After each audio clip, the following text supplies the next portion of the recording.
Lembaga Administrasi Negara saat ini sedang mengembangkan program pelatihan dasar atau Latsar CPNS terintegrasi secara blended learning. Program Latsar CPNS ini dikembangkan dengan memadukan jalur pembelajaran mandiri melalui Massive Open Online Course atau MOOC, Distance Learning dengan bantuan teknologi, serta pembelajaran klasikal di lembaga pelatihan.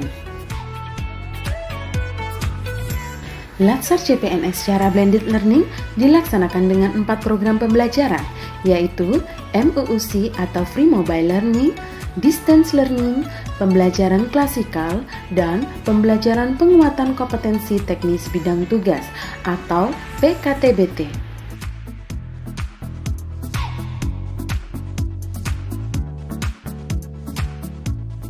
Pembelajaran MOOC merupakan pembelajaran melalui aplikasi yang dapat diakses di smartphone oleh seluruh CPNS yang telah memiliki NIP. Aplikasi MOOC ini dikelola oleh LAN. Terdapat 2 penilaian pada MOOC, yaitu penilaian sikap dan perilaku dalam hal partisipasi aktif dalam pembelajaran, serta penilaian akademik melalui post-test.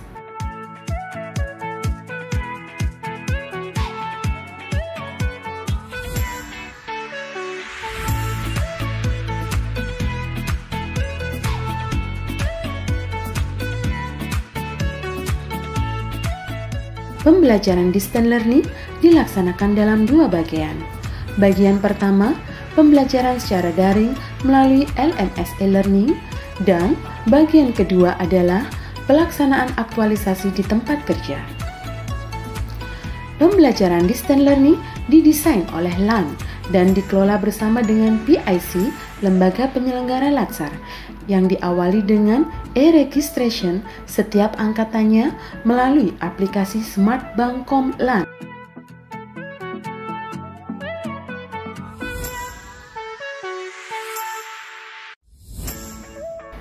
Pembelajaran penguatan kompetensi teknis bidang tugas dilaksanakan oleh instansi asal peserta untuk memberikan penguatan kompetensi teknis sesuai bidang tugasnya.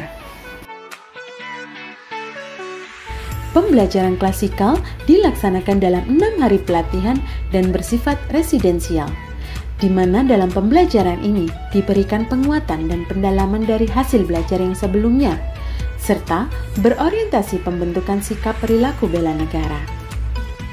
Simulasi perhitungan JP dan biaya Latsar blended dibandingkan Latsar saat ini. Latsar blended learning mendorong pembelajaran yang lebih kaya, namun dengan biaya yang lebih efisien. Pembelajaran dalam blended learning mencakup lebih banyak JP dan hari pelatihan, yaitu 647 JP dan 74 hari dengan biaya yang jauh berkurang, yaitu sebesar Rp5.260.000 per peserta. Dengan memaksimalkan pemanfaatan pembelajaran mandiri melalui tatap maya dan memanfaatkan teknologi informasi dan komunikasi, materi pembelajaran mencakup aspek yang lebih kaya, namun biaya yang lebih efisien.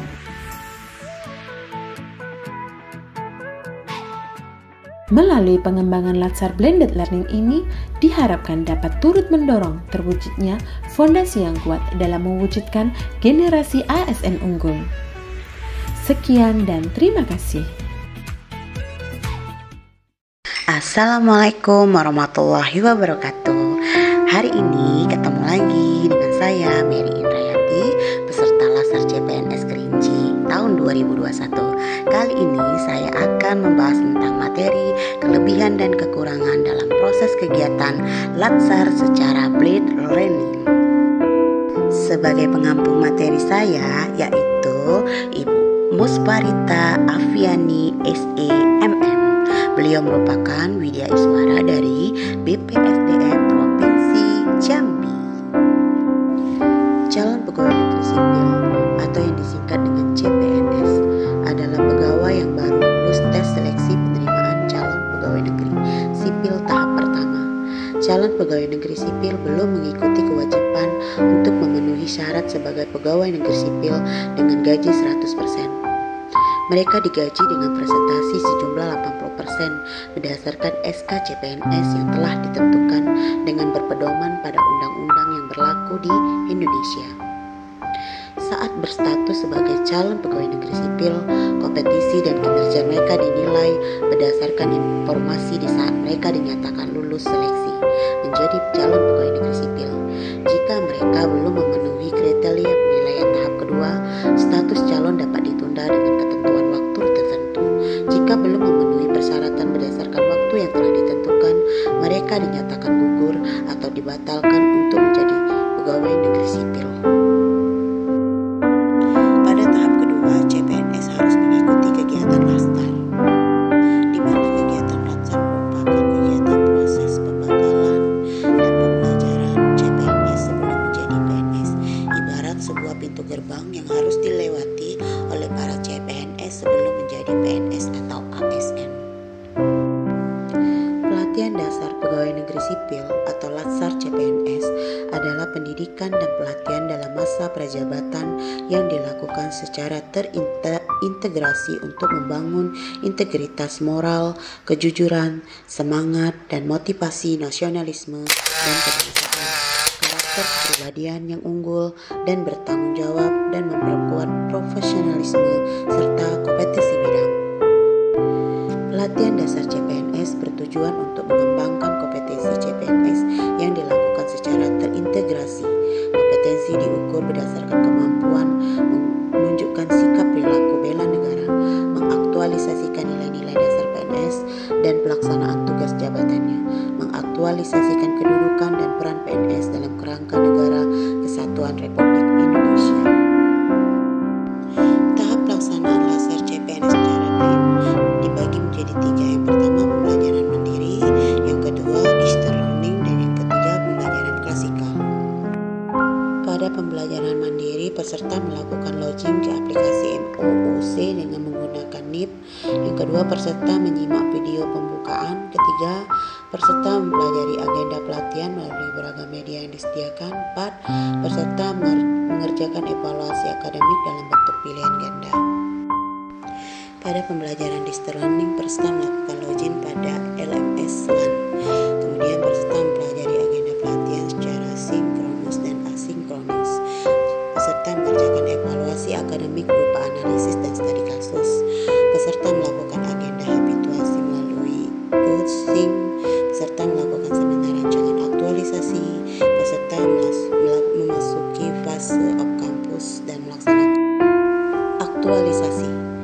Yang tiga yaitu pembelajaran klasikal, di mana peserta akan menilai sikap perilakunya oleh fasilitator dan melalui sosiometri. Kedua, peserta akan diberikan pendalaman dan penguatan atas agenda pelatihan melalui ceramah, kegiatan yang berorientasi pada outdoor activity dan pembentukan sikap perilaku bela negara. Kemudian peserta melakukan seminar aktualisasi. Unsur dalam blended learning yang pertama yaitu belajar mandiri. Belajar mandiri seperti yang sudah dijelaskan bahwa model ini dikombinasi dari tatap muka dan belajar mandiri, sehingga ini tidak hanya memusatkan model ini dari diri saja, namun juga pada banyak hal dan tidak terbatas ruang dan waktu.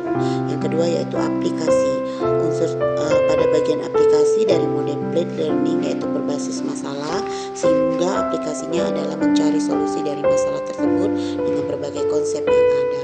Yang ketiga yaitu tutorial, di mana guru menjadi seorang tutor meskipun peran dari peserta didik juga dibantukan. Di sini peserta didik dibutuhkan untuk lebih terlibat dan aktif. Yang keempat yaitu kerjasama. Model ini tidak sama seperti pada model tatap muka konvensional, di mana pada umumnya peserta didik dan guru berada dalam kelas yang sama di bawah pemantauan dari para guru. Yang keempat yaitu evaluasi. Dalam setiap pembelajaran tentu dibutuhkan evaluasi guna meningkatkan suatu metode pembelajaran. Namun pada model blended learning kali ini evaluasi dilakukan hanya dari guru terhadap murid, namun juga dari murid terhadap guru, sehingga muncul peningkatan dari dua arah yang cukup baik untuk dilakukan. Kelebihan dari metode pembelajaran ini cukup banyak, sehingga cukup populer juga. Beberapa kelebihan yang bisa didapatkan adalah menghemat waktu dan biaya. Peserta yang mengikuti metode pembelajaran pembelajaran ini tidak terbatas waktu dan ruang, sehingga bisa dilakukan sesuai dengan keinginan dari peserta dari model blended learning. Selain itu, kelebihan lainnya didapat dari kemudahan peserta mengakses pembelajaran karena bisa didapatkan melalui online. Tutor akan memberikan materi melalui banyak cara, seperti video dan materi biasa dan bisa didapatkan dari daring. Dengan kedua kelebihan tersebut, maka hasil yang didapatkan akan lebih optimal. Sementara untuk kekurangannya, terdapat beberapa kekurangan yang salah satunya adalah di mana ketika peserta tidak didukung dengan sarana dan prasarana yang memadai.